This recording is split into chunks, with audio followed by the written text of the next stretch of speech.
गुहीपिटा ग्राम farm house रे निया लगी लक्षाधिक संपत्ति क्षयक्षति। आज संध्या 6:30 समय दमकल विभाग सूत्रु मिलता सूचना अनुसार बौचिला गोहीपिटा ग्रामर प्रकाश मेहर फार्म हाउस रे निया लगी लक्षाधिक संपत्ति क्षति।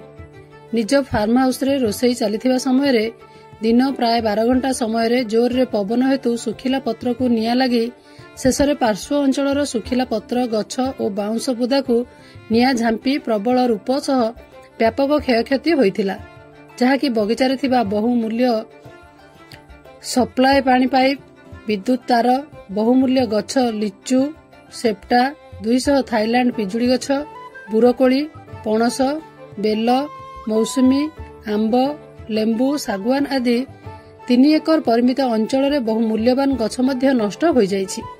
निया अणायत हेबारु स्थानीय दमकल बाहिनी को जोगाजोग परे दमकल बाहिनी पहुंची निया को करागत कलापरे मध्य पुनर्बार अध घंटे परे किछि अंचल को निया माड़ी जाइथिला, जहा फଳରେ दमकल बाहिनी पुनर्बार आसी द्वितीय थर रे निया को आयत करथिले।